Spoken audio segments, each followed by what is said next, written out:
Good evening, ladies and gentlemen. Welcome back to another round of Next Round Sports. I'd like to thank everyone for joining us here this week after had to take a week off last week. So, try to move kind of quickly through everything because we've got a lot to cover after missing a couple of weeks. So, probably be moving a little bit quicker than normal as we go through the podcast. So, once again, this is Chris Porter here with Caleb Golver and Jeff Amos. How you doing tonight, gentlemen?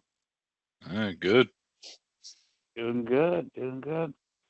All right. Well, we'll quickly here go through the NFL, mainly hitting last week's games and this coming up week, and just a quick look into how we're feeling with that.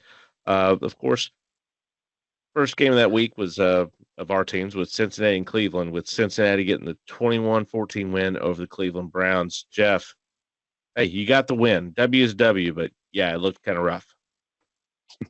Yeah, it's been a couple rough weeks for us. Really, both But wins are wins. wins. But I would say both. Are ugly wins. But at this point, all you can do is take wins at this point. But I still think we have some serious issues on this team from an offensive scheme standpoint, and as well as even a secondary and run defense as well. So, and then we have the Eagles next week, and I think it's going to be. I'm really concerned about trying to stop them from a running standpoint with Saquon Barkley, the way he's been playing this season, as well as really a three-headed monster that they have, and Devontae Smith, A.J. Brown, and Dallas Goedert. So I think the more weapons that you provide a Bengals secondary, the worse it can be. So I'll have to say that the Eagles will probably get the dub this week. Very true, especially with that run defense, unfortunately, against Saquon Barkley. And yeah, Saquon Barkley is going to torch you. I mean, it's just what's going to happen because he's just on fire right now. But I think, with the way their defense has been kind of porous, you've got a chance, especially the way that, I mean, the Giants didn't do anything against the Giants, and they're terrible. But even though Cleveland's just as terrible, Cleveland was able to really keep that game close against Philly a couple weeks ago. Yeah, and Deshaun Watson going down for the year. Cleveland fans cheered.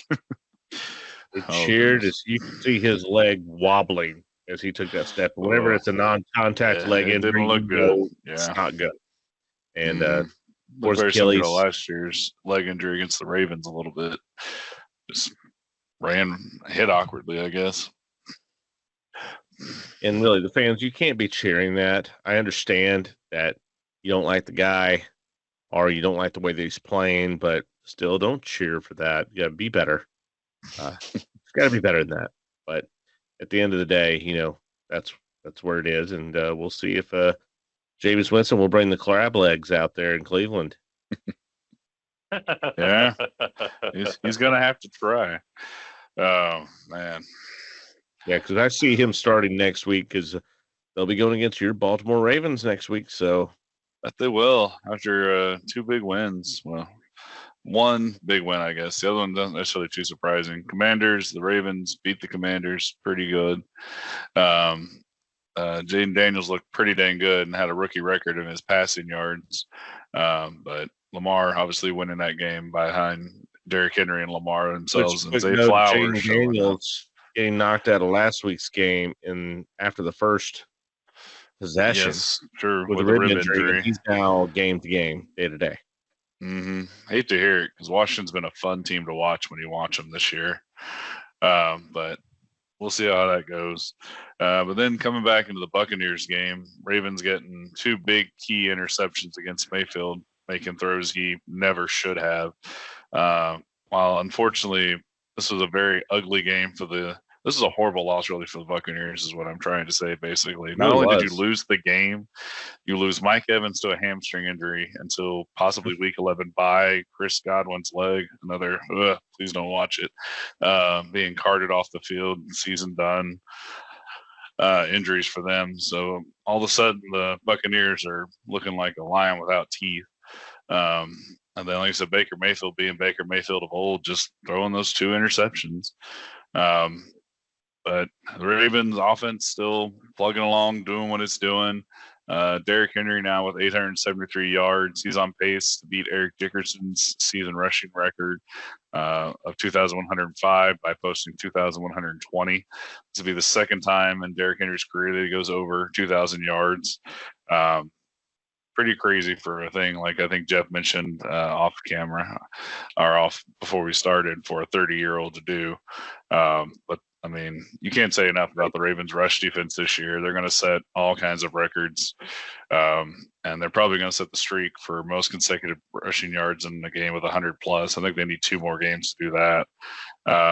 But meanwhile, all the great you can talk about, I should say, excuse me, Lamar Jackson had another 5 touchdowns. That's his second time this year doing that. So he's having a heck of a year himself.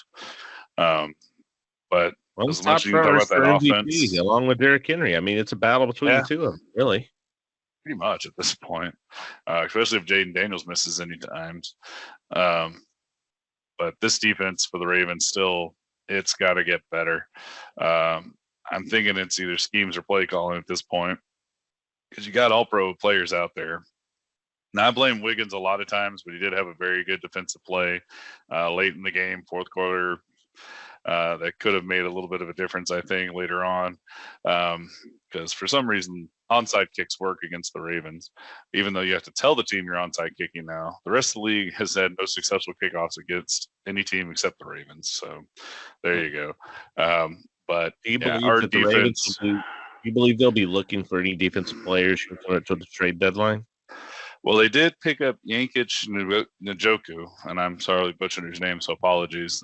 He used to be. We traded a third round pick to get him. He's a defensive end or outside linebacker, whatever you want to kind of call him, to get more pressure on it. We might need another D-back at this point. Because Wiggins kind of looks lost sometimes when he's out there. But again, he had a decent game against the Buccaneers overall. So maybe he's finally starting to dial it in and get it together. But it just hurts my heart to be a Ravens fan and no defense and be 24th in the league in points allowed per game. I had to drop them in fantasy. It was bad. Yeah.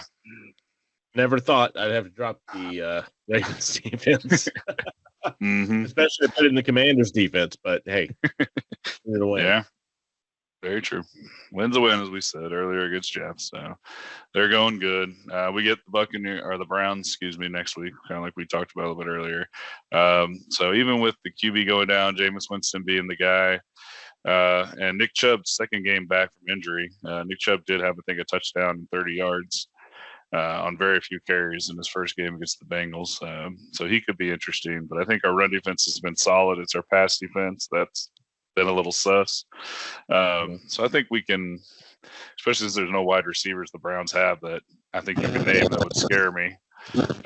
So I think the Ravens are pretty good for winning against the Browns next week.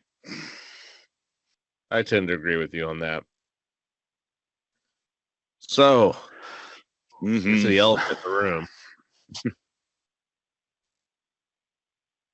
The Lions beat the hell out of the Cowboys. Kind of expected that game to happen that way. With Detroit coming in with a chip on their shoulder from the playoff loss last year, and the way that Jerry completely didn't do absolutely jack shit for the entire offseason. So we have no running game. We have no running defense, and our 2 best defensive players are injured. So pretty much went how you expected it to go.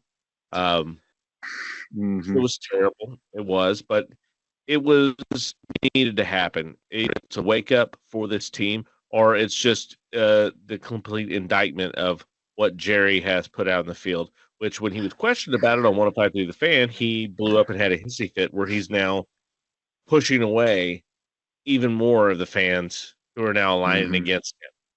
And very true. Then to go this week on the bye where they lost 21-17, it was, hey, can't even win in the bye. It's a rough bye week. Rough bye week. Everybody kept saying, "Oh, it's a bye week. I can go to sleep because the Cowboys can't hurt me." Oh no, still can. But they do have Sunday night. They've got the 49ers. A When depleted we first saw this 49ers. game at the beginning of the season, I was like, "This is going to be a rout. We're going to get just completely get our doors blown off." Right. But 49ers going through injuries as well. Christian McCaffrey still not back. Mason still looked good for them, and that doesn't sound good for the run defense. But Yeah, which Brandon is atrocious Ayuk, for the Cowboys. last week, Brandon Ayuk against Kansas City towards ACL, MCL. He's out for the season. Deebo Samuel is in the hospital. He's sick. Yeah. He's there. All they have is Mason and Kittle for Purdy to throw to. And some guy who got shot in the chest and came back in the same year. Yes. For real. Yes, Ricky Pearsall is back. Pearsall. Yes, from his So gunshot. they're really hurting offensively. Now, defensively, they're still looking solid as hell. Nick Bosa is going to be all over Dak Prescott like a cheap suit. So that's going to happen. So I still see, even with them being depleted as they are, I still see San Francisco winning this game. I just think it's going to be closer than what I originally thought at the beginning of the season. It could be I'll say 3 to 10 points in just by the way things have, because it could be 10 just because I know Dak will throw an ill-timed interception as always, because that's Dak. Yeah, but highly probable. Yeah. This better not be a blowout if you're Dallas, because if it somehow is, then Jerry may not have a choice, but then fire McCarthy. You cannot get blown out. Blowout. Please be a blowout. Give me a blowout then. I will take the blowout if that'll get Mike McCarthy out of here. I've had it. Done. Absolutely done. Yeah. But yet. Because you just he doesn't want. I think it's the last thing Jerry wants to do, but it's just we all know he's fired. There's no way in hell he'll come back next year. So just I wish there'd be some sort of event that happens just to rip. Exactly. You took the words out right out of my mouth. Just some event to rip the Band-Aid off. Just like what the Jets did with Robert Saleh. Yeah. Pretty much. Now the Jets were able to, right after they fired Saleh, able to trade out for Devontae Adams, get Aaron Rodgers' boy in. Yeah. Raiders just lost to the Steelers, then came over and then lost to the Steelers again as the Jets. He lost to the Steelers 2 weeks in a row. Yeah. Russell Wilson looking like the comeback kid all of a sudden in that game. They had 30 unanswered points. It was 15-6 at one point. Absurd what Russell Wilson did in that game. I sat there beforehand and told my wife, the huge Jets fan that she is, hey, you got Russell Wilson coming out. Fields has looked better. I don't know why they're starting Russell Wilson. He's done. And then Russell Wilson came in and cooked them like a Thanksgiving turkey. That's true. I was speechless after that game. It was absurd. 31 unanswered points. I have nothing to say. It doesn't help when Pat Vermouth is making this one-handed catch down the sidelines. That grab by George Pickens that was swatted out of his hands twice and he still came down with the ball is the best catch in the NFL this season. Mm-hmm. I can agree with that. Probably is. I'd say that probably is. Yeah. Mm-hmm. But just, an absurd game there. And really, the Jets have – at what point are you going to say, okay, Aaron Rodgers is – but what are you going to do after him? You have no one there. Yeah. You have no heir apparent. You don't have Joe Flacco. You don't have nobody. Which is why I will not let my sons go into that black hole of fandom. That's a good parent.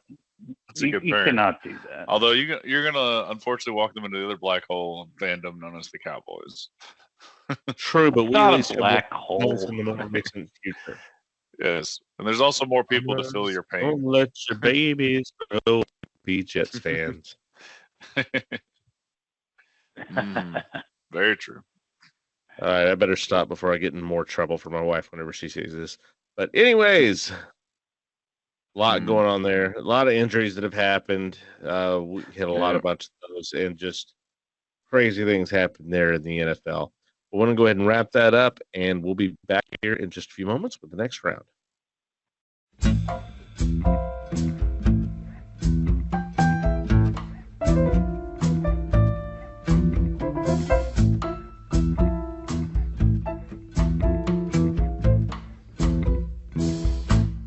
And welcome back from the break as we're ready to hit up the next round.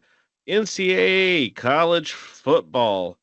And wow, have things gone crazy in the last couple of weeks. Chaos. We'll go ahead and start with you, Caleb. Start off with a couple weeks ago. I know there was the big game there between Oregon and Ohio State that you wanted to talk about, with Oregon taking the victory. Yeah, I mean, that turned out to me to be the game of the week. Number 2 going down to the wire, with Oregon winning 32-31 at the end. For the most part, both teams just no defense, so just marched up and down the field for the most part. So if you're a defensive purist, you're going to hate this game.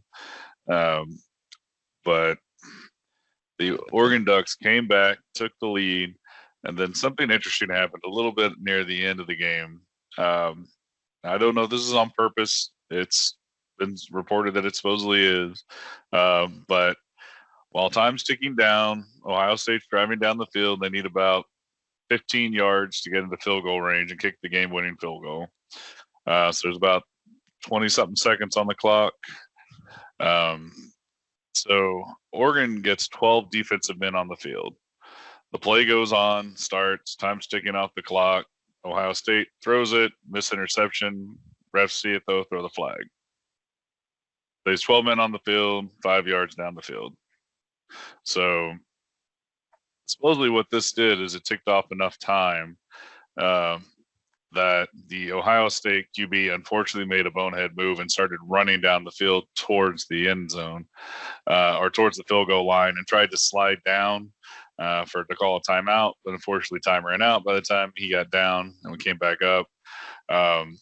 So supposedly what happened is the Oregon coach traded yards for time in this instance by allowing 12 men to be on the field at the end. So I don't know what's your take on that, guys. Smart. Well, I mean, it was a smart move. To me, it's it was a smart move.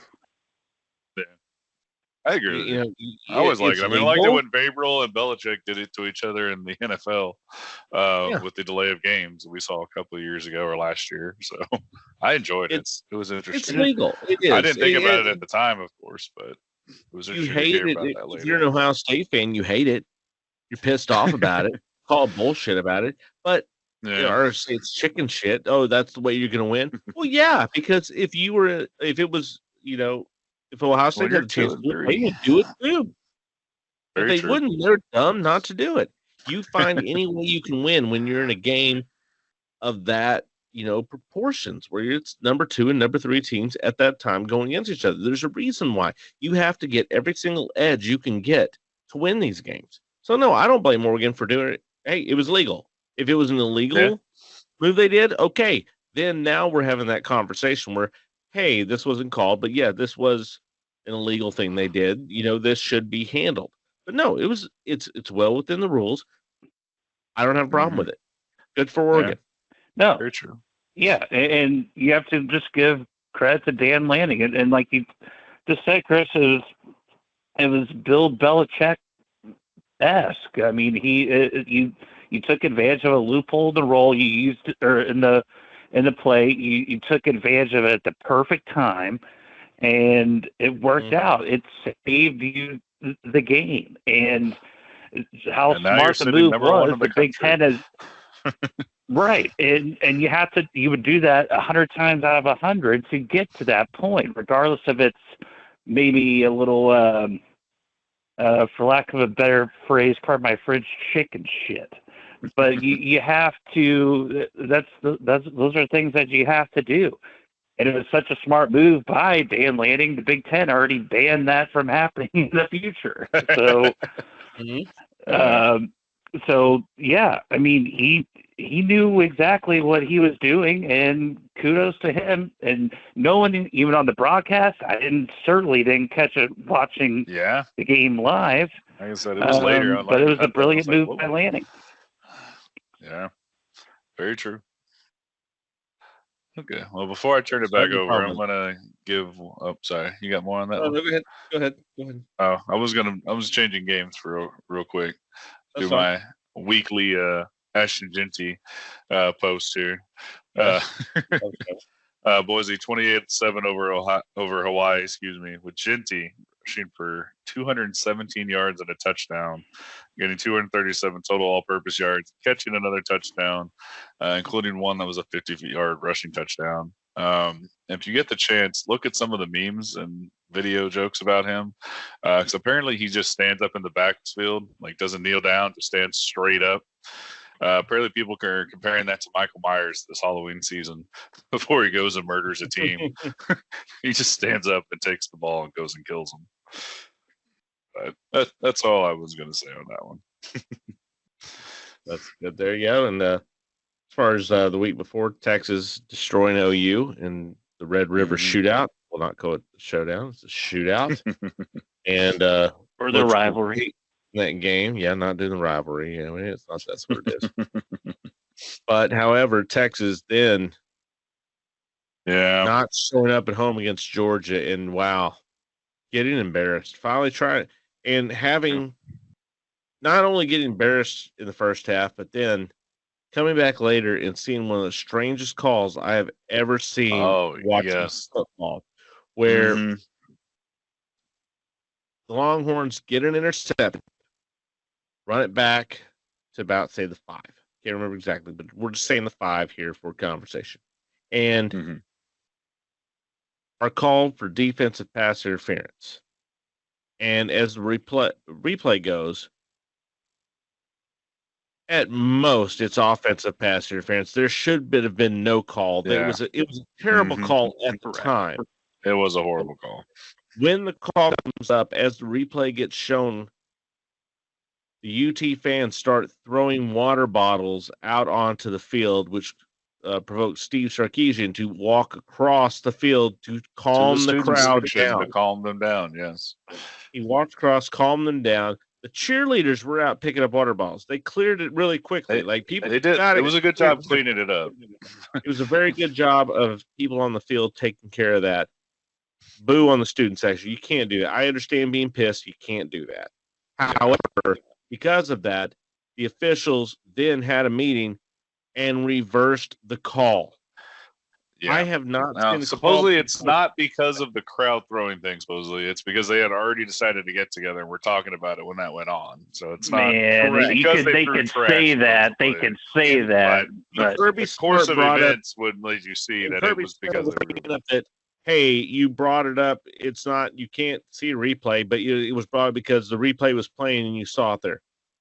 Irregardless, they got the call right as they changed it over to it. However, I have never seen that course of action taken in any football game ever. I was completely taken aback. I was too. I was watching that game. Yeah, I was watching that game with my family who were, both my parents are both UT graduates, and none of us had seen a play. Yes, exactly.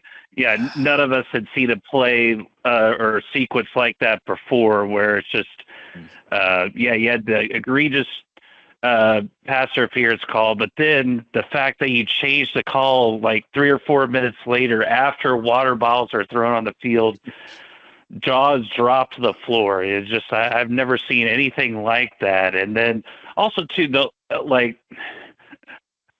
the correct call was made, yes, but at the same time, it's a little bit of maybe a dangerous precedent to set, because who's going to say, get some drunken 20-year-old, for, lack of a better team, I'll just throw out Alabama, not to throw Alabama under the bus, but I'm just throwing out a random team, or the LSU A&M game next week. Say if an A&M fan throws shit on the field, then what? Then that's motivation for them to do that, just to see if it takes time for the refs to review a play call. So it's kind of a dangerous precedent to set. It is true. Now, I mean, the $250,000 fine against Texas in general, and then the fact that they're supposed to go through, for Texas it's nothing, I get it.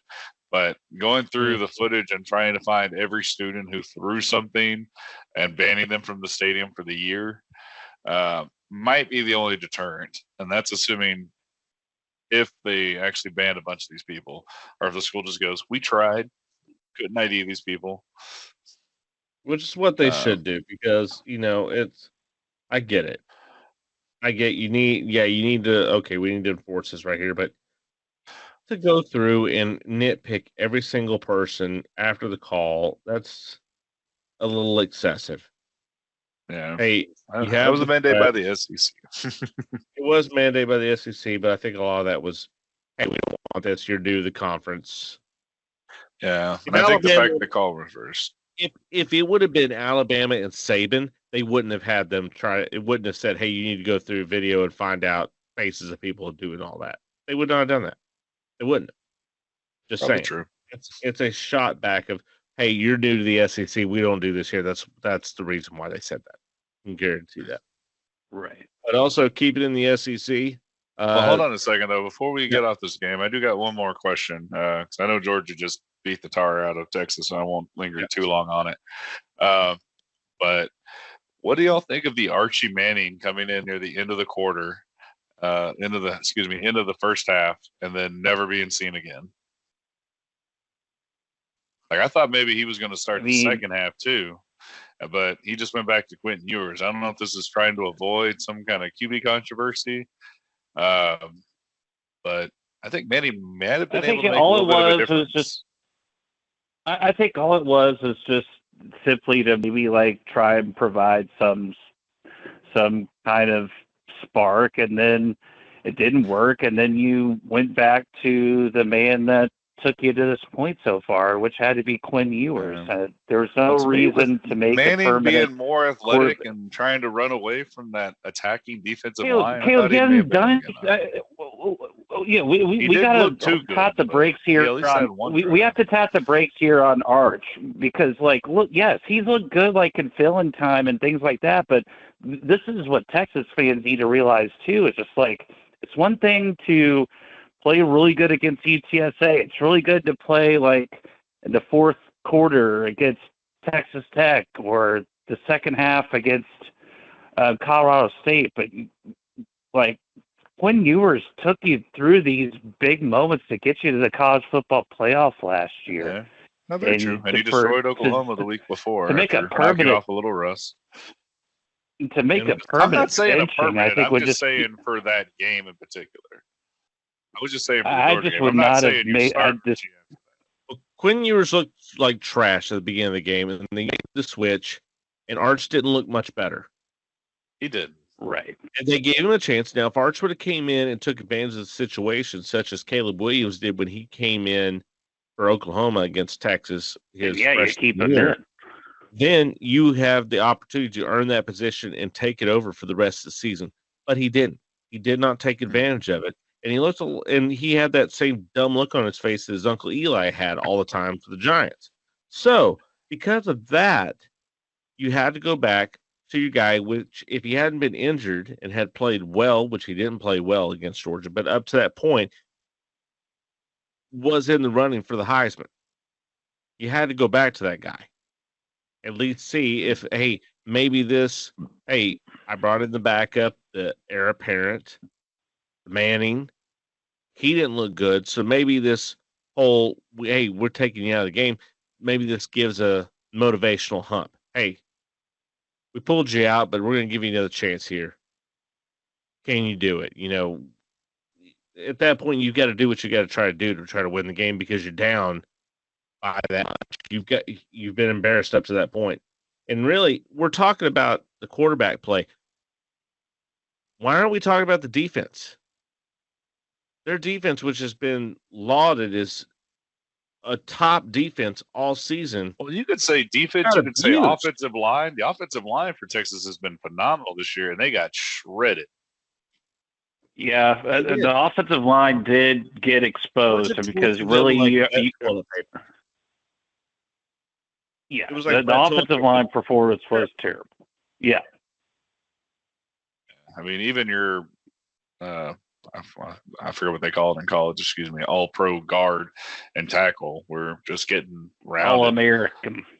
All-American. Thank you. Yes. I had a little brain freeze, brain fart. But yeah, so I mean, like I said, you can point to a lot of things in this game for Texas. The defense was bad overall. I mean, Beck to me is not a good QB, but you can say Etney had a good game too. Trevor Etney finally seeming to come out of the woodworks. But yeah, Beck was terrible again. I mean, 3 interceptions. Yeah, Beck looked terrible, and there was no reason why they shouldn't have crawled themselves back to this game. But the thing was, Georgia's defense played better than Quinn Ewers. Yeah, Georgia's defense came in ready to ground and pound. And they did.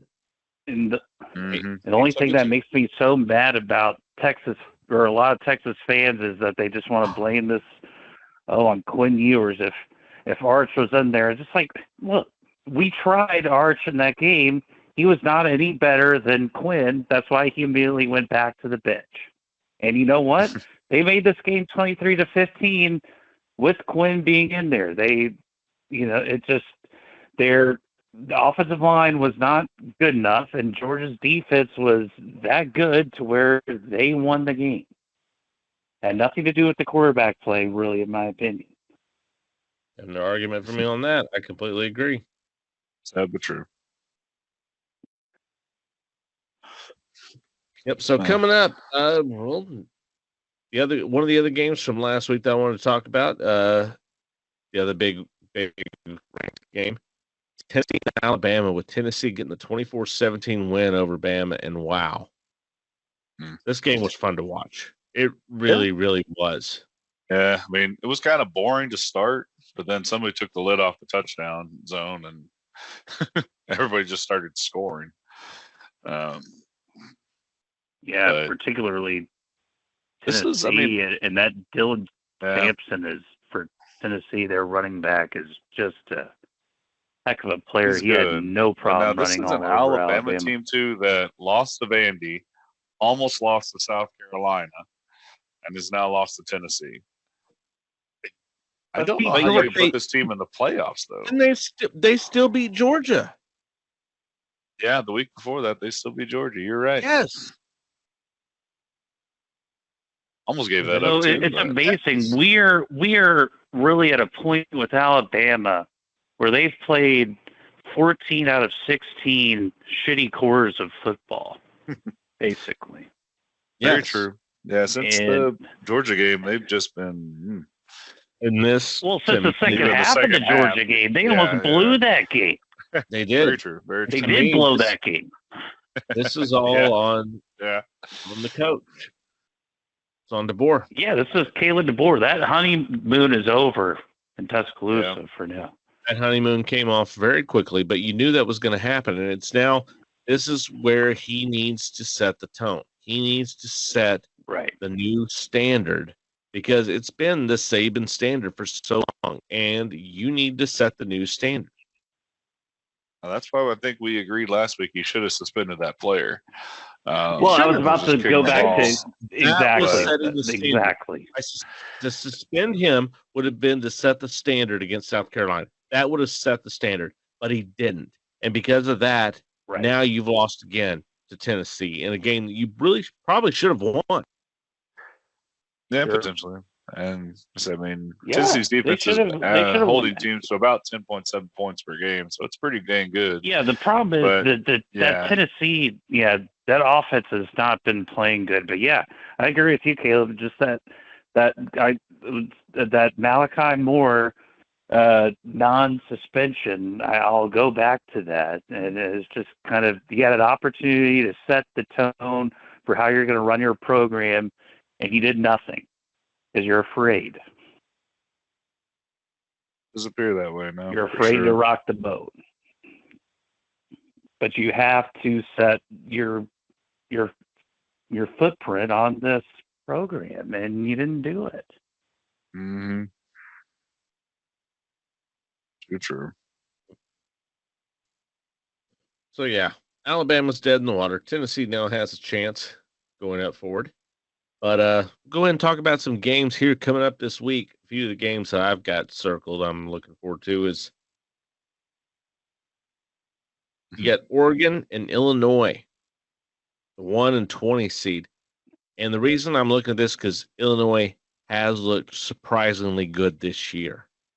And defensively, with Oregon coming up at the number 1, is there going to be a little hangover with the last couple of weeks of maybe them overlooking Illinois? So that's why I have this game as one of my ones I'm looking at for that reason alone. Is this a possible trap game here for the Oregon Ducks? Yeah, possibly.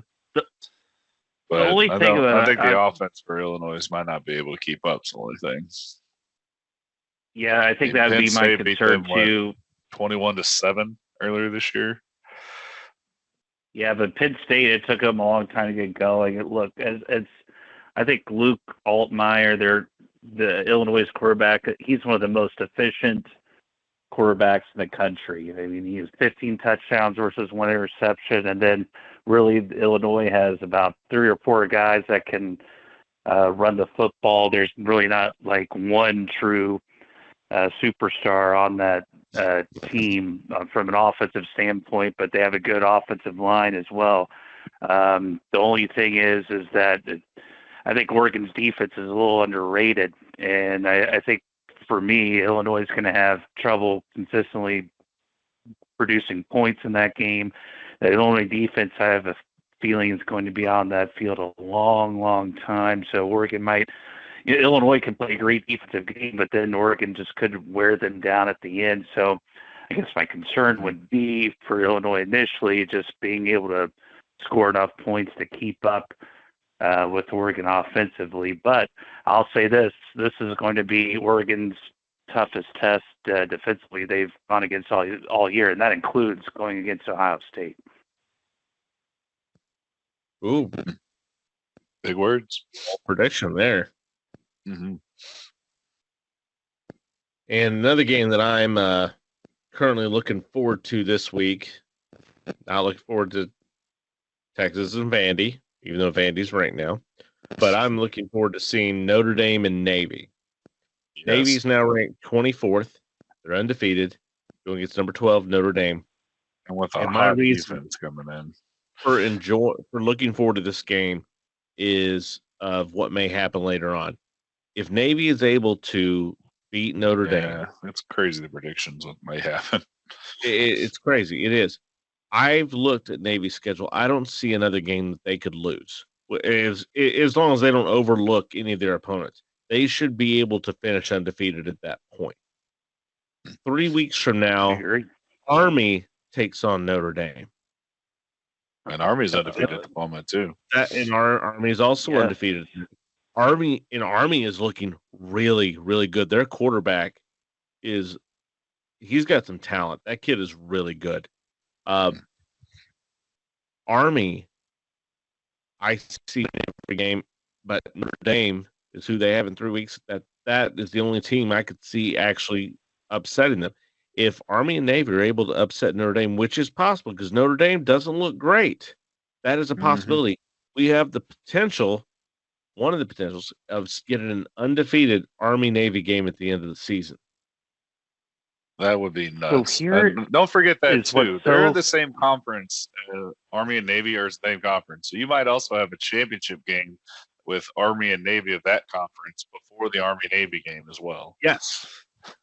Right, exactly. This is what's so absurd about it, because you could have a scenario to where, yes, Army Navy go against each other undefeated in the American Athletic Conference Championship. Then the next week play each other in a quote unquote non-conference game, and then the selection is supposed to take place 6 days prior to the Army-Navy game, because they never anticipated Army and Navy actually being in contention to begin with. For like both organizations since like 40, 50 years. Like, it's crazy. Yeah, it's 60 like years since 1960. Since 1960. There you go. And that's great to me. That it's always good when you have the military academies showing off. Now, I hate that Air Force is looking like absolute garbage this year. So the Commanders Cup will finally leave the Air Force Academy after 2 years being there. But would anticipate it, yes. It is exciting to see when you have two of the military academies ranked in the top 25. That's just, to me, that's great. I've talked multiple times about on here how I love the Army Navy game. It's one of my favorite games to watch every year. It doesn't matter what the teams are doing. That's just a great game that I look forward to and watch every year. And the fact that they can both could possibly be, at least one maybe in the playoff, could be, or having that matchup beforehand, as Caleb brought up, before they go into the Army Navy game. It's very exciting, very, very.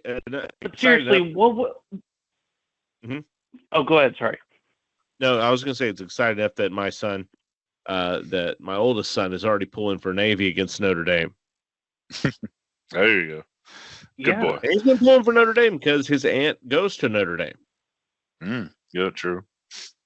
But he's pulling for Navy in that matchup. And look, it's probably not going to happen. But I mean, just like what? I mean, if Army and Navy go against each other undefeated in that American Athletic Conference game, selection is supposed to be the next day, and then Army and Navy play each other the week following, do you push back the selection a week later? Or what do you I don't think you can push it back. Yeah, I don't think they can push it back. The way it's all scheduled out now with 12 teams, but then it would just be like an exhibition. But it would just be like an exhibition game, basically. Yeah. Because basically you would be talking about an undefeated Army or Navy going against a one-loss Boise, basically. And they're not going to change that. They're not going to change that for the whole fact that, one, they never expected the military academies to be in that position, to be undefeated and be in the ranks for that.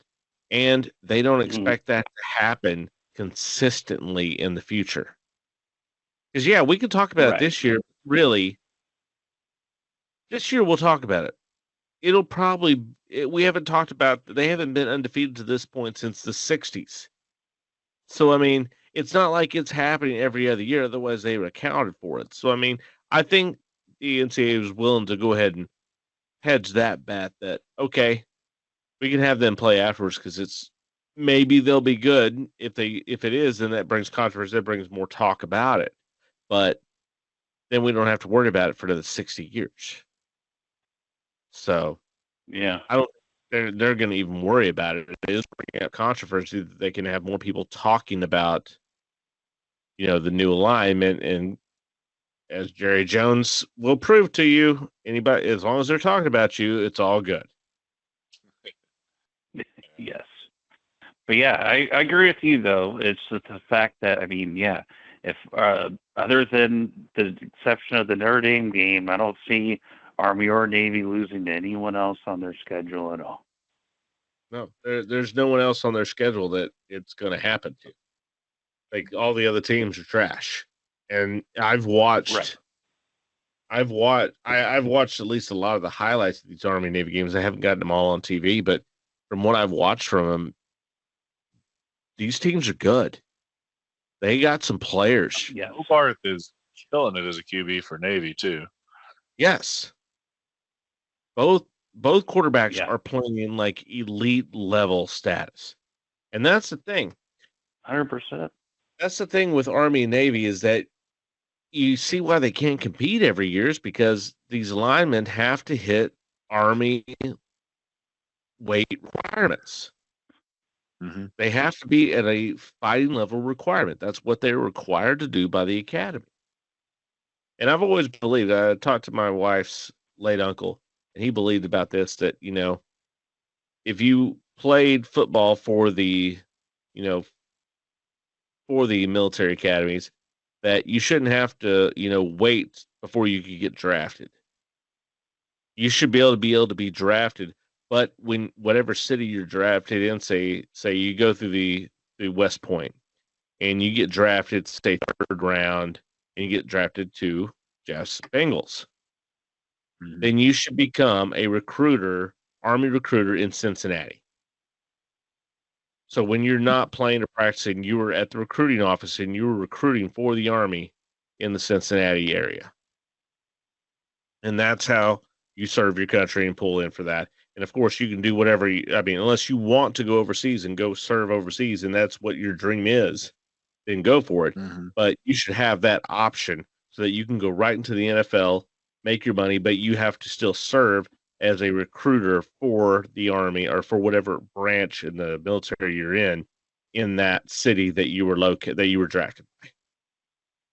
And I think you should have had to wait like Roger Staubach had to, basically. Correct. Yeah. And I think if you had that option available, that these military academies would get a lot more great players that would like to play for them, but don't, want to go to the NFL and don't want to serve immediately with that. And that way they can still serve in a way of help bringing more people in to the academies and to the into the military branches.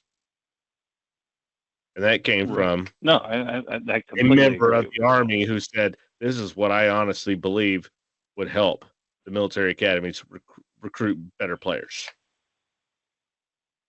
To me, that sounds like an absolutely brilliant idea. I wish I could take credit for it. I can only parrot it. Like I can't. I would love to take credit for that idea, but it was not mine. I will not take credit for it because he was good. He was a good man. And I won't take credit for his genius. But anyways, we'll go ahead and wrap up here the talk with the NCAA, and we'll be back here in just a moment with the next round.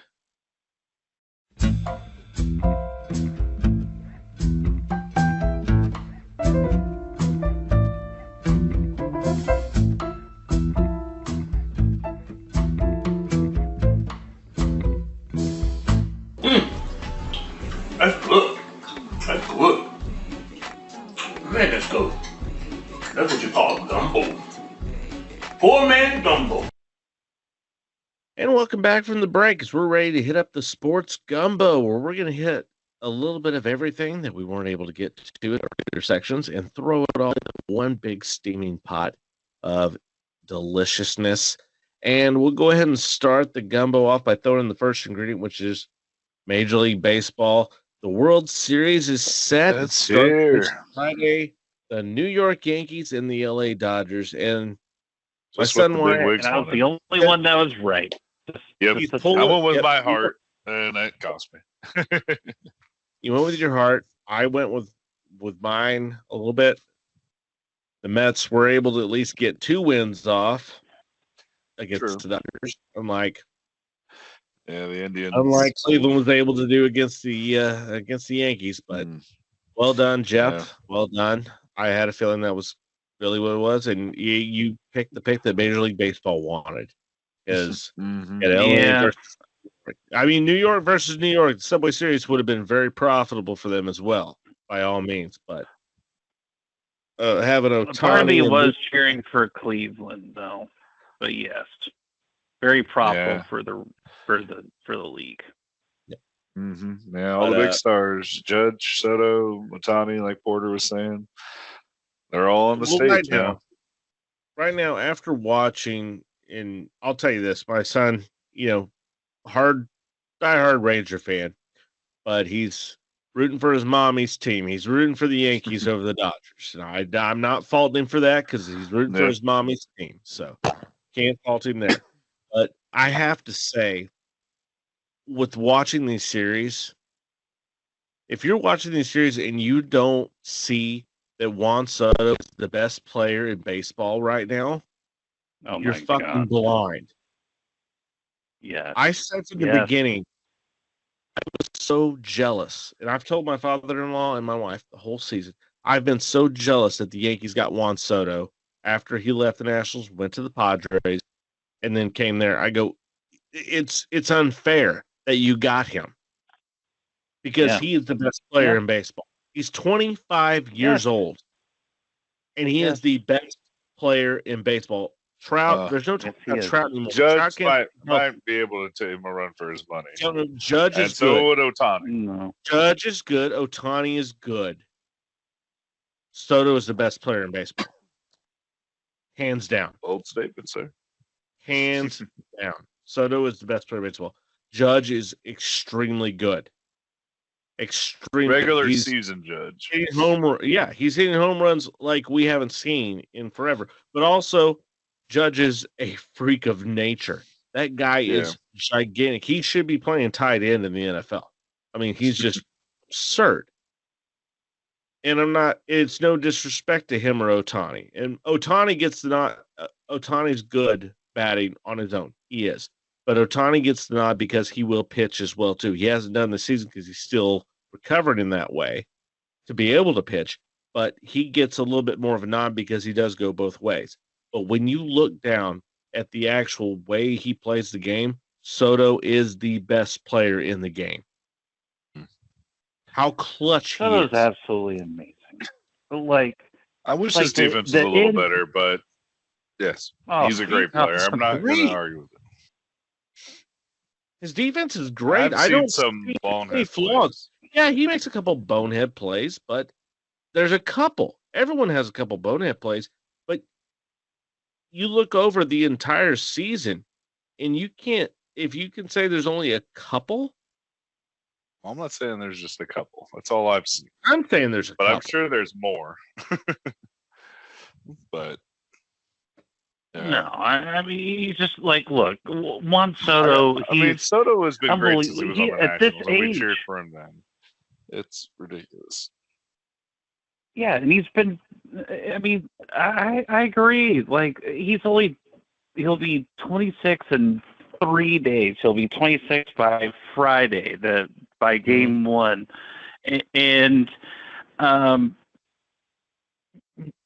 after giving up on the Texas-Georgia game, I flipped over to the end of the Cleveland Yankees game and Quick just note, watch he actually Soto. hooked up because YouTube TV didn't allow you the option to have the multi-view of the college football game and the baseball game. We actually hooked up TVs in our living room and watched them separately on that. Nice. Wow. And it'll do it NFL games. It'll do college games individually, but yes, it doesn't do cross sports. Yeah, it did. Well, it will do cross sports on certain ones because on the next night with the Mets and the Dodgers. That's what I'm saying. It's the same sport. You can do multi-view there. Well, on the Mets and Dodgers the next night, it had Mets and Dodgers and the WNBA championship. We couldn't get just it and the Monday night game. Or the Jets-Steelers game. Jets-Steelers game. Yeah, we couldn't do that. We had to actually separate. It wouldn't just do Jets-Steelers, Mets-Dodgers. We had to have really weird. And that's something NBA or YouTube TV is going to have to work out with that when it comes down to it. But regardless, my wife went and got the TV out of our playroom and brought it over. We hooked it up and you got them. We had 2 TVs. We were able to watch both of them at the same time. And just the way that, like, I loved that first part of the at bat where the pitcher like gave Soto like a hanging slider, and then Soto like nodded to the pitcher, just like, okay, give me that again and see what happens later. And then 3 pitches later, he didn't give him a slider again, but it was just another pitch, and then Soto takes it out of the park, and it's just like, this is, if he's not, I mean, the guy is just, he's unbeatable. I mean, Soto is just that good. And that was just some of the most incredible piece of hitting I've ever seen at that level.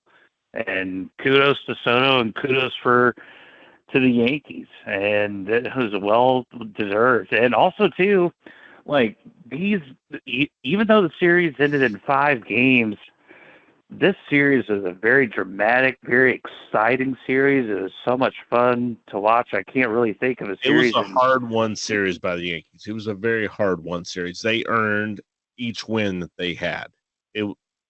Yes. Some of them may have looked like blowouts, but it came a lot at the end.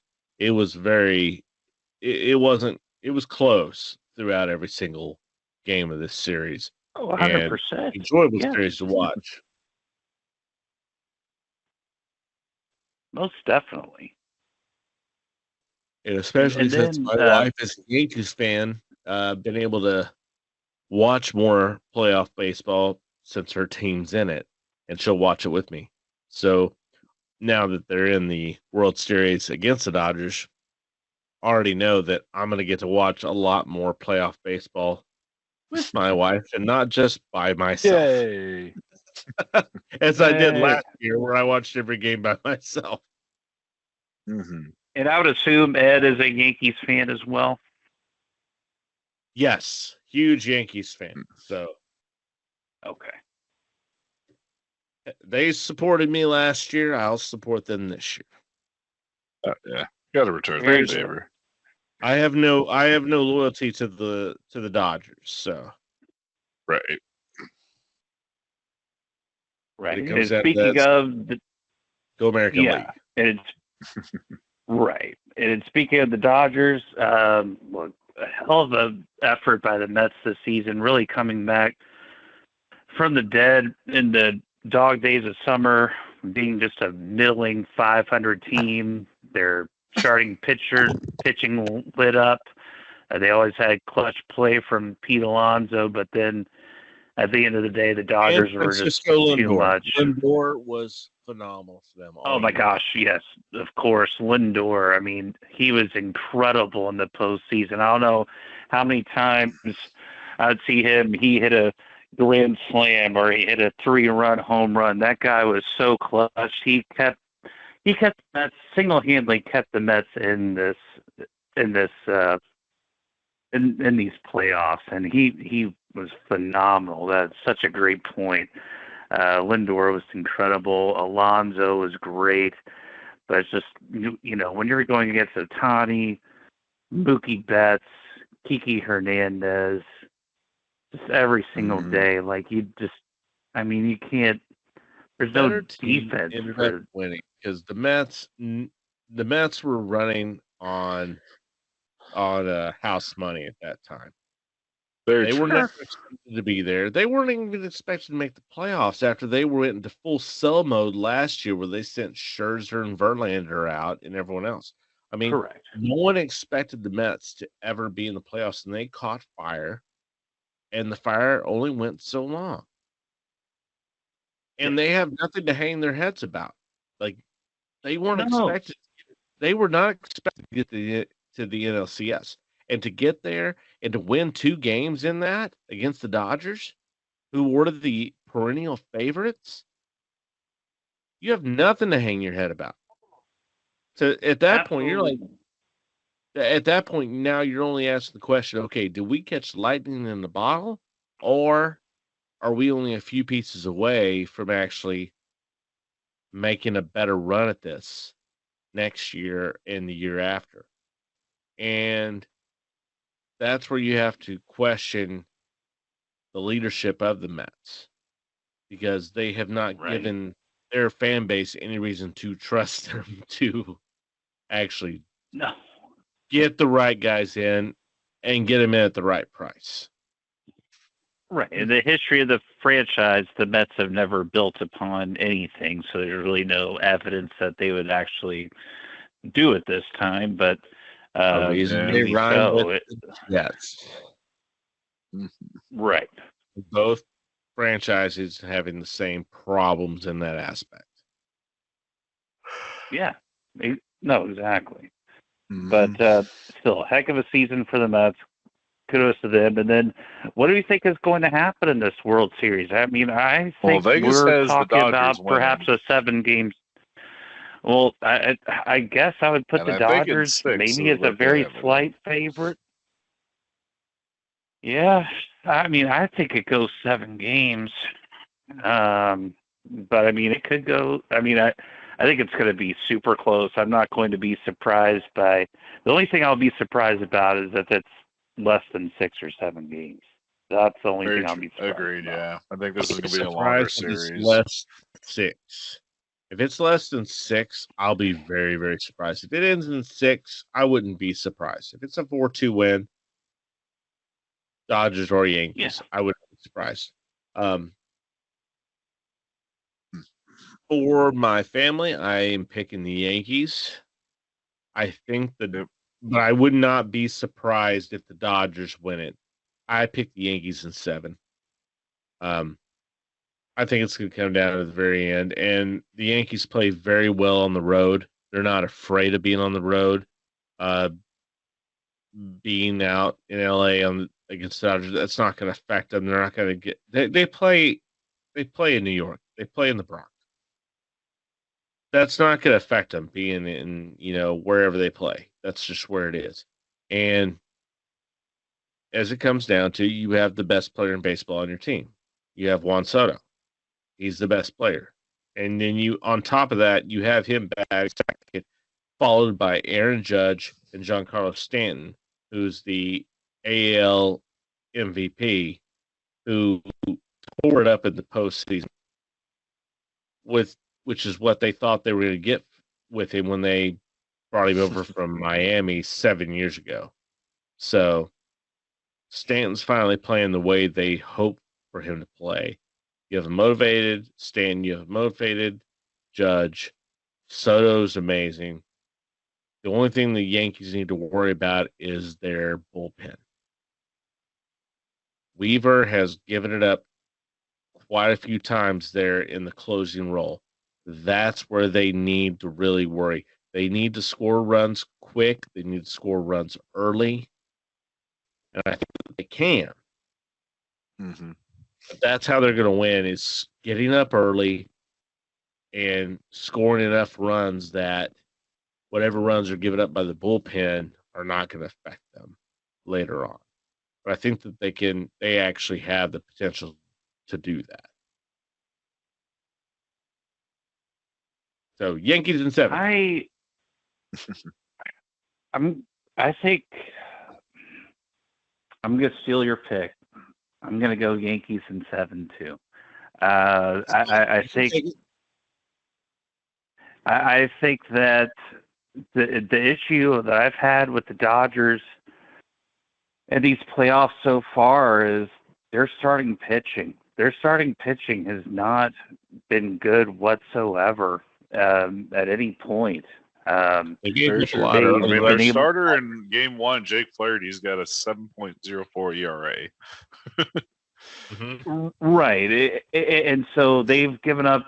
Even in that, going back to the San Diego series, they've given up runs. It's just that the Dodgers lineup has been so good, it hasn't mattered at all. But I think at some point it's going to backfire on them, and I think it could be in this.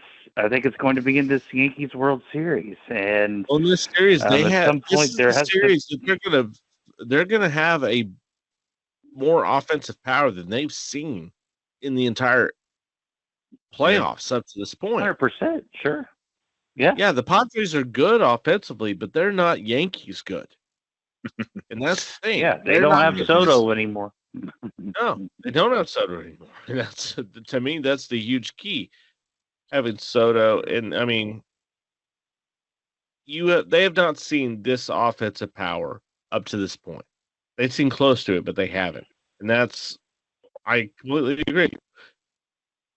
Their starting pitching is a liability at this point.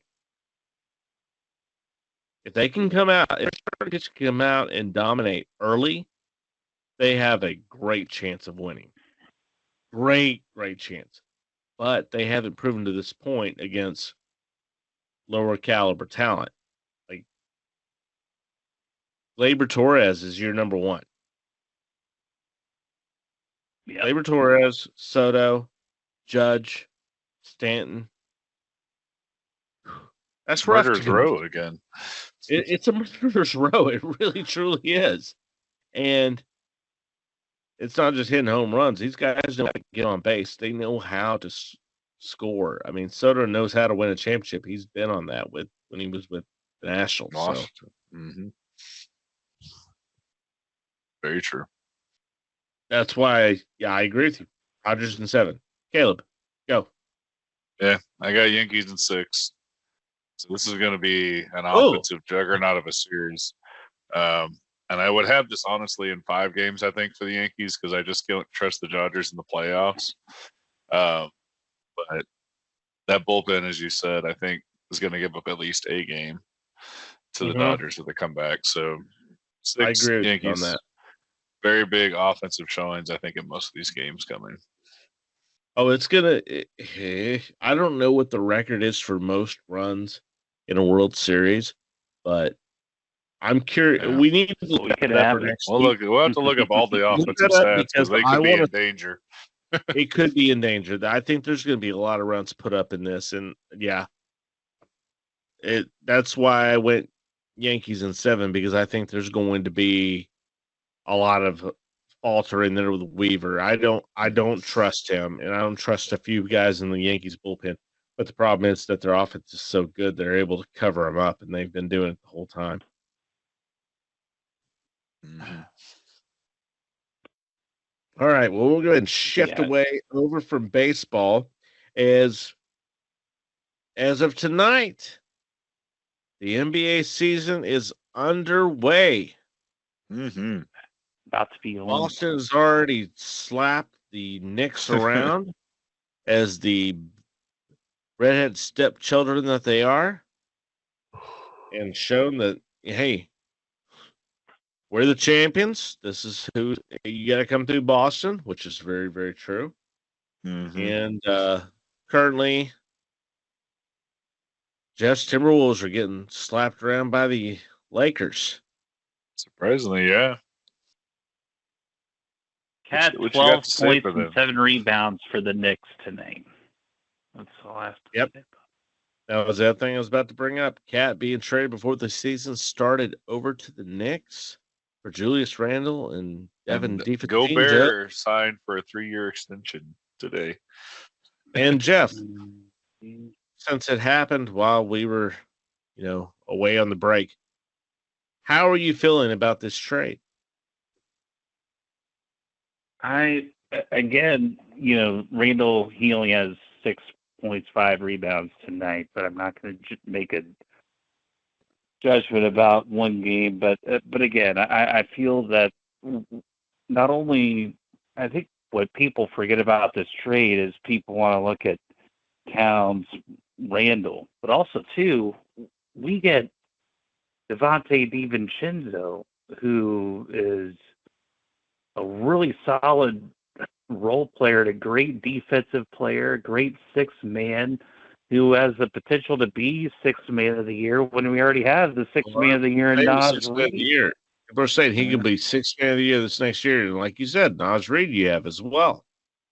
Yeah, and DaVincenzo's got 8 points tonight, so 8 points and 3 assists. So the depth that we have is really, really solid. Though what I'm concerned about still is the fact that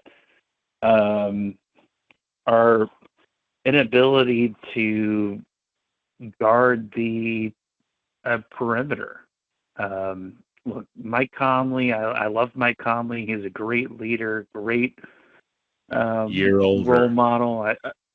He's just getting too old now, and Jaden McDaniels can only do so much by himself, and same with DiVincenzo when he comes off the bench. So it's just, my concern is that perimeter defense for this team is have serious issues with, and I'm a little. And so I think that's probably my main concern. And also, too, I'd like to see more physicality down low because, yes, look, Rudy Gobert, for all the defensive player of the year awards he's had, like, how many times has he gotten burned on a national level? and it just gets It's just like sometimes you wonder how can a guy that gets burned on a national level Consistently repeatedly defensive get player of the the year. defensive player of the year multiple occasions. So Well, to don't know. me, I hated the trade. I thought as far as a Maverick fan, I did not like it because I liked having Cat on your team because he was weak, he was soft, and I knew that we could abuse Yes. that part of him. Now that he's with the Knicks, okay, now I know that they're weak and soft. I don't like that you got DiVincenzo. I think he's a good player, solid bench guy.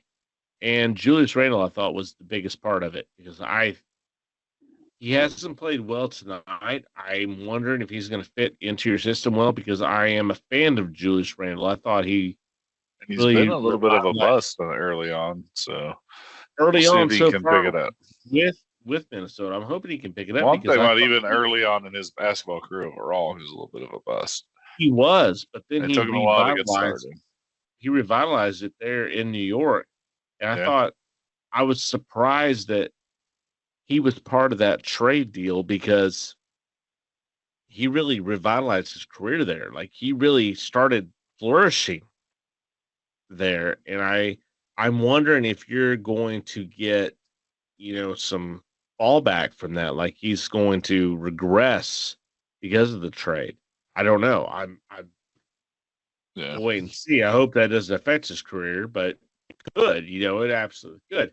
Still at the same time, it doesn't matter if it does or not. You did the right thing of getting rid of Cat because Cat, no, he weakened your team. Your team is stronger now, and you now for I still think sure. Gobert's weak too. So, Well, true, luck. it does. Well, even though last year there was controversy, whose team is it, Cat or Anthony Edwards? They made the decision. It's Anthony Edwards' team. well, they did, and they went the right choice. It They clearly went the is. younger guy. Well, it clearly was, but until Cat was gone, because he was a number one overall pick, you had to make the decision. Whose team was it? Cat already had submitted to Anthony Edwards, and that's when they already knew, hey, he's tradable at that point. And he proved it when he was weak in the playoffs. So I think you completely fleeced the Knicks because you gave them a weak player and got two very good, solid, players to come off the bench or even start. You've got two great players for a weak player. So no, completely. We'll have to see. Not as big a fan as you guys are of this trade. I think they traded the wrong big. In all honesty, they should have had Gobert go. Well, I can definitely see that, but I think Gobert has more of a spine than Cat does. You say so. I think they're both pretty. And the thing is, they couldn't have traded Gobert to begin with anyway. I think they're both weak, Probably but not. you're not going to get rid of Gobert's contract. Mm-hmm. Right. That's the problem. That's why they had to trade Cat. But I think defensively, even though I think he's weak, I still think defensively he's better than Cat. And offensively, Cat, all he could do is shoot a three. And at his size, he should be more dominant on the inside. And he's not. He should. Yeah. And regardless of how much you hate Gobert and his lack of physicality at times, the defense between Gobert and Cat is just, it's not even the same atmosphere when you compare them. Gobert is just at a whole nother level. And regardless of talent-wise, of offense, defense, whatever, I think it came down to the whole fact of last year, how much controversy was it talked about of whose team was it, Cat's or Anthony Edwards? That's all it came down to the entire season. Well, and also, too, how many... Mm-hmm. Yes. Go ahead. Oh, continue. You had to interrupt me, so apparently it was your team, your rant, go for it. Your team, go for it. Well, no. Well, I was just going to say, how many times did we talk last year in games 1, 2, and 3, how they had to pull Cat out of the game to put Naz Reid in there full time because he was the only one that was doing anything. He actually made those games competitive. Naz Reid did that. Cat did nothing. And Naz Reid made Cat expendable. But don't forget also Yes. about the fact that that team, the way it was built, shredded Denver.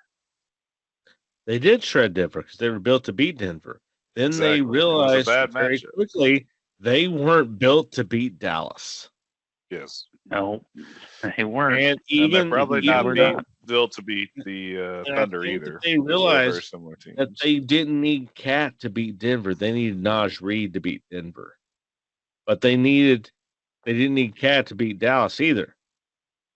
So they brought in Julius Randle and DiVincenzo to see if that's the key to help beat Dallas. We'll Correct. see. That's how I saw Yes. this trade go down. That's 100% why it went down. Because Cat didn't help 100% why. against Denver. Cat didn't help against Dallas. Naj Reid I mean, helped. the thing against both. Yeah, I was just about to say Dallas, or I mean, not Cat subtracted in that Dallas series. And I was very glad about that. Oh, I know you were glad. I was That's not why glad. when Cat got traded, I go, "Why the fuck? This hurts Dallas." Why do you think I said? Why do you think I want when they have this realignment after these? Because the NBA has talked about it, having new teams come in. Seattle's one of bringing the Supersonics back to Seattle is one of their big things, which I'm fully for. The Supersonics should be back. That's why the Oklahoma City Thunder owner basically, made copies of all the trophies and everything after he brought the team from Seattle to Oklahoma City and basically freed up the Supersonics logo to say, hey, if a team wants to come back to Seattle, they can have all of it back. They can have, here's copies, here's the trophies, here's everything. They can have their whole history back. Like, I give him credit for that. That was A one lot of of the teams things in don't the do key that. trade-off that the Seattle Supersonics would keep all their history and their team colors and everything whenever Exactly. that team left to be the Thunder. That's why I'm all for having that back, because I think that's a good thing. Fucking JJ Redick as the head coach of the Lakers. Jesus Christ. I know, that's insane. Mm-hmm. It truly, truly is. But Yeah. Hey. Well, the Mavericks, speaking of NBA, I'm going to switch this up a bit.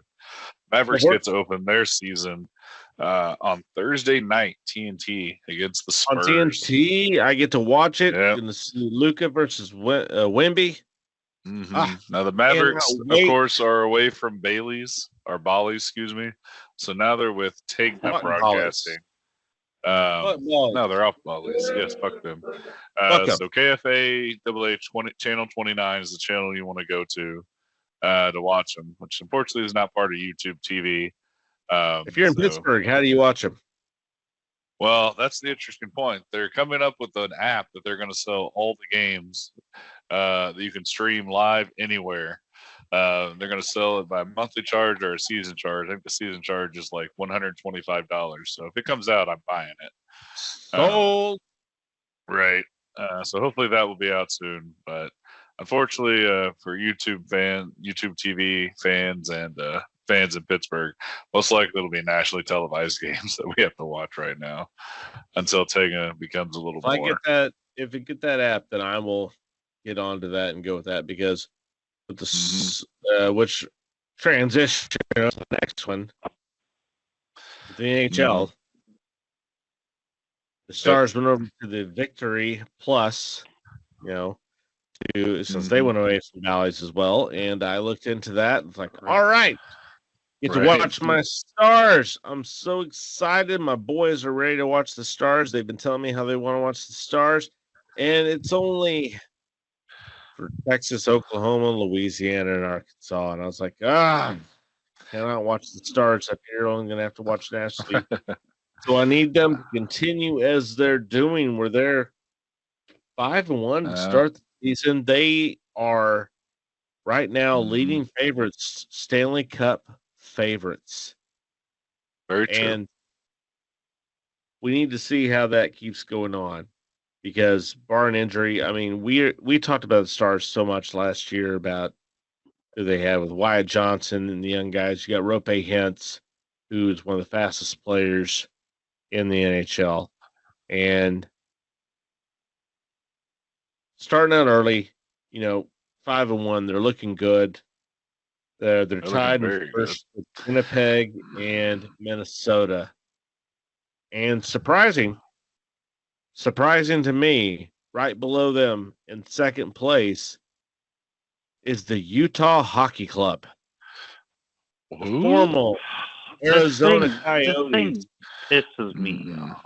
Who are with 9 points, right behind the leaders. Huh. What? Yeah. I don't.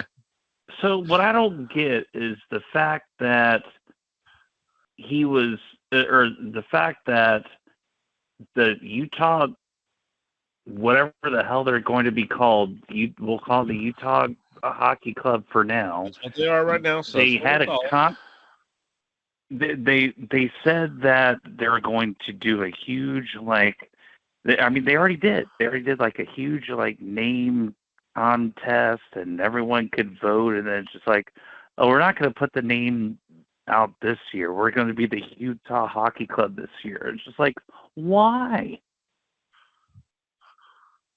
I think what are you doing?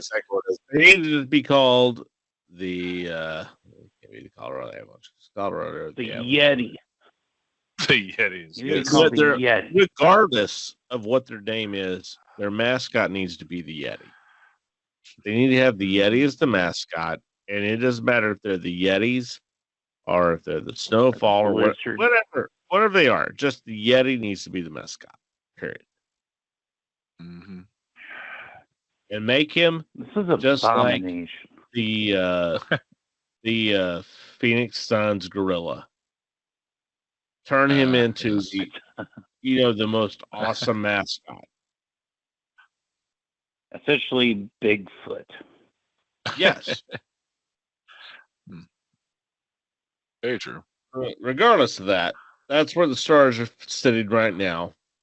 Utah's sitting that close. But it's crazy they're up that high after they were just fucking terrible in Phoenix. I wonder, are the players find something to play for?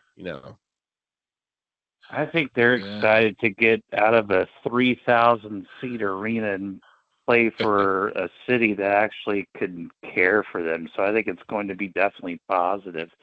But going back on the... Go ahead. Oh, no, go ahead. No, you keep going. You're you. Do it. No, I was just going to transition back over to the Stars and just be like, I don't know if I can take this this pain again.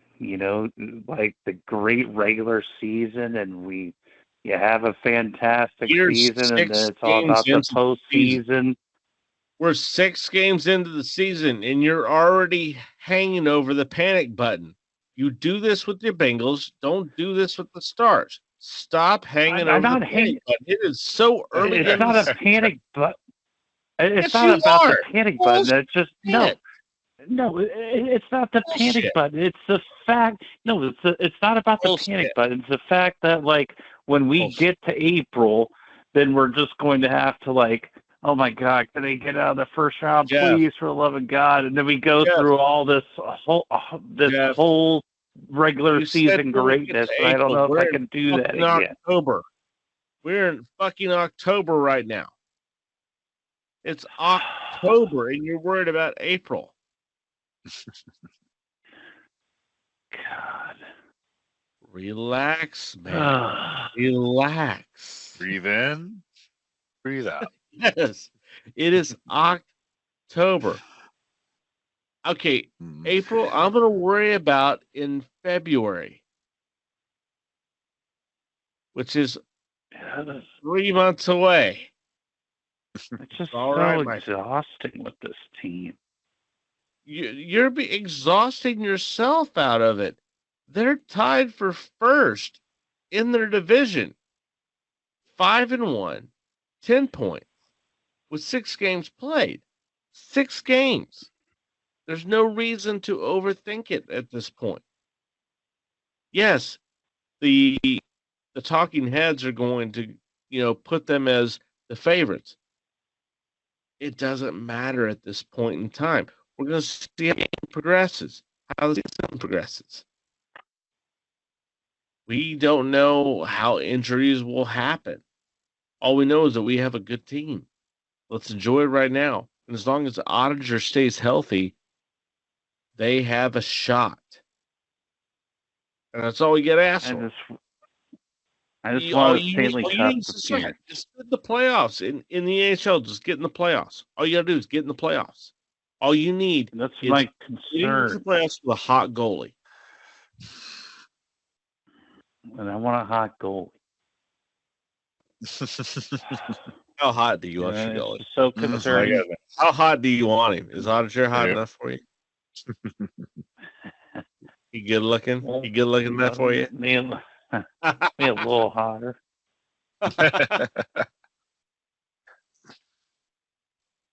It's just there's so much pain with what happened last year. There is enough pain with what happened last year. I agree with you. We should have beat Edmonton. We should have, but we didn't. So we need to move past that. We need to go ahead and compartmentalize that. Hey, that was last year. That sucked. It's terrible. You got to move forward. This is a new season. You can't live in the past. You have to move forward. And this is what this team has to do.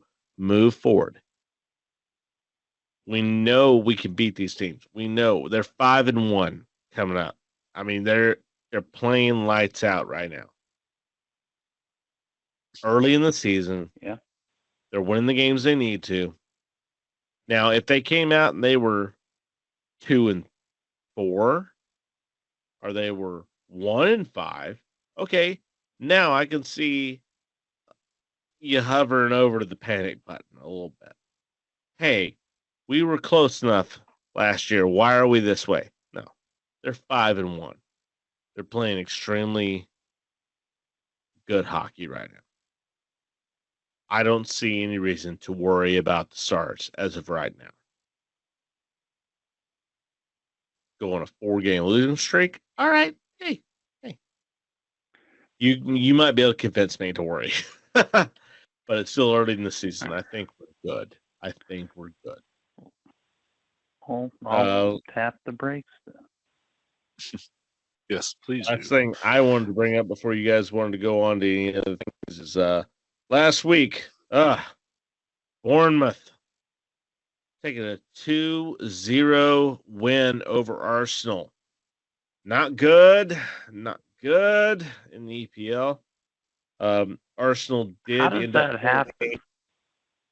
Well, it was 0-0 up till 30 minutes into the game, where Arsenal got a red flag. Can't remember exactly off the top of my head who it was who got it, but Arsenal played with 10 men the entire rest of the game. So at least, I'd say 18 minutes of the first, and then the last 45 plus extra time.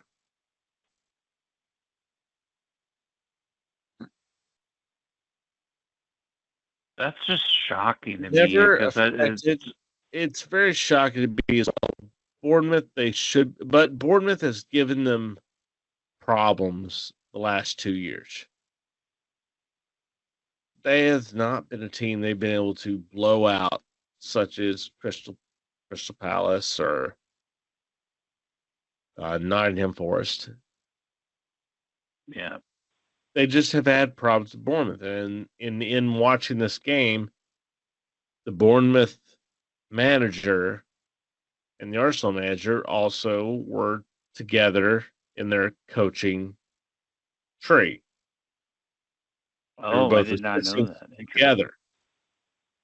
So they both came. I I wish I could sit here and, honestly say I knew exactly. I just heard this during the commentary, and unfortunately, fortunately, I was watching my son's game at the time when I heard this. My son was playing soccer at the time, but I heard it. He was on the field at the time, so I was listening to what was going on that, and then I just listened to what was going on, and they had been assistant coaches under a coach beforehand, and that's the most information I can give. They have history together, and so that gave a little, okay, they know each other. That's why this was harder here. But even after this loss, Arsenal's still third, in the EPL. And this Sunday, 11:30 Central, 12:30 Eastern, they'll be going against number 1 Liverpool. Big game there. And being that it will be in London in Emirates Stadium for Arsenal, a game they need to win at home against Liverpool. It's going to be rough to win in Liverpool. They weren't able to do it last year. They need to win at home. This is a must-win game for Arsenal if they plan I think on. Arsenal wins. I think they do too. I hope they do. But they need to. They need to. If they're going to have a chance at the EPL title this year, this is a game you have to win. You have to. Right. And I think for typically, or at least I should say typically in the sense of these past couple of seasons, anytime Arsenal needs to win a big-time game, they usually come through and get it done. And, Liverpool so far has looked like, they are the number 1 team in the EPL thus far, but, I still think they're not looked unbeatable. impressive. In the games I've watched them in, they have not been impressive. They've won, but when they've won, the teams they've beat, it's like, yeah, you should beat them by that. Like, this is not an impressive win. This isn't a come from behind win. This is you actually proved you're better than them win. This is, you did what you needed to do because this team sucked and you beat their brains in, and you should have beat their brains in. And then there have been some games, some teams they played against, which I have to look back at my phone, but I don't want a little static coming up. But there have been some games where it's like, why are you losing to this team? Okay, you came back. They're not unbeatable. Why are you losing to them? Like, why are you down? They were down, I believe, at least a goal to a team that just got brought up from relegation. Yeah. They ended up winning the game, but they were down quite a while. It was very surprising. When I looked last at the end of the week, where's Liverpool at? I'm like, oh, Liverpool's still leading? Like, what the hell? They've looked like shit this year. Like, how are they still leading the EPL at this point? Long season, very understood, but the teams that they're beating, they're not looking good doing it. Maybe a good team. Yeah. And this is a team that struggled against Wolverhampton, for fuck's sake. They fucking did. Yeah, and Wolverhampton they may get relegated this year. They will get relegated this year. That was almost your team. Hey, well, yeah, exactly. So sorry, it was when EPL teams were getting picked. It was, hey, everybody's pick a team, and I pulled up and I saw a Wolf, and I was like, oh, a Wolf. That sounds interesting. Maybe we'll go for that team. But let me look at what's going on. I went down and saw that there was Cannon. I go, oh, gotta go for Cannon over Wolf. Cannon beats Wolf every time. and picked Arsenal. So as a And then long you stuck with your Arsenal team for 25 years since. I've been with them for 25 years. That's what it's been. Yep. Been the whole suffering, All the fans suffering, all those 9th and 8th place finishes in the EPL. Been right there with them. It's been suffering. That's why we need to be there and we need to, push forward. Amen. All right. Was there anything else you guys need to throw into the gumbo? No, I think we got it all for me. The Wolves are down 95-84, panic button mode. No, I'm just kidding. There's still 6 minutes left in the fourth. They have a chance. Mm-hmm. I was trying to look if there's no golf news. Oh, man. No, I think I'm good for the night. Except that I think Caleb may have touched on this very slightly, but we extended Gobert for 3 years, $110 million. Mm-hmm. So I don't know if we just had no choice but to do that. But no choice. You had no choice. And that's all it was. Banking on his defensive prowess, although it has been shown to be suspect at points, but at the time, he 9 times out of 10 is going to be a good defense, be a defensive shutdown down low. Right. He just can't guard Luka Doncic, and that's all it is. That's reality. He can't. And that's fine. And that's fine. That's fine. It's fine. Because you don't need to be building to beat Luka Doncic. You need to be building to beat Jaylen Brown and Jason Tatum. Right. Because that's who you're going to face after you beat Luka. Yes. As of right now, at least this season, you have to beat Boston. That's what every team on both conferences needs to be building for, is to beat Boston. Yes. That's correct. If you can't beat Boston, it doesn't fucking matter what you do. And the proof in that is that Minnesota built a team to beat Denver, but they couldn't beat Dallas. So it didn't matter. It didn't matter what they did. And Dallas built a team to win the Western Conference, but they didn't build a team to beat Boston. So it didn't matter. So what they do, they went and got Klay Thompson. Another shoe. They got a guy that when Luka and Kyrie crash center and everyone crashes in on, they know they can crash out and they can pass it out, that they trust someone who can hit a 3. Don't fault them for it. Yeah. And they brought Spencer Dinwiddie back. That was very underrated.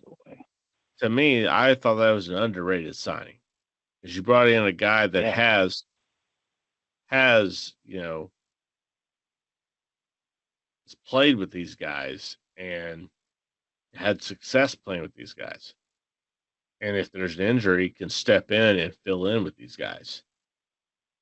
That's comfortable with this offense. It's not like bringing somebody in like Klay, who has played with only one team, doesn't have any comfortability with this offense. This is a guy that's been here, who knows things. So I thought that Spencer Dinwiddie re-signing was huge. And we'll see if that pans out. Yeah. Very true. Big signing. All right. Well, I think that's about all that we have here for the gumbo. Unless you guys have any other things you want to throw in. Nope. I think I thrown in enough. Mm-hmm. I think so as well. I think you've done enough. You need to shut up. Just Thank kidding. you. Thank you for Keep knowing. it going. Keep it going as always. All right. I'd like to thank everyone for joining us here this evening. It's been an enjoyable night. A lot of different talk. And I'd like to thank everybody for joining us. We'll be back again next week. For Caleb Kohler, for Jeff Amos, this is Chris Porter. I'd like to thank everyone for joining us for Next Round Sports. And once again, we'll see you on the next round. Cheers, gentlemen. See you, man. Cheers.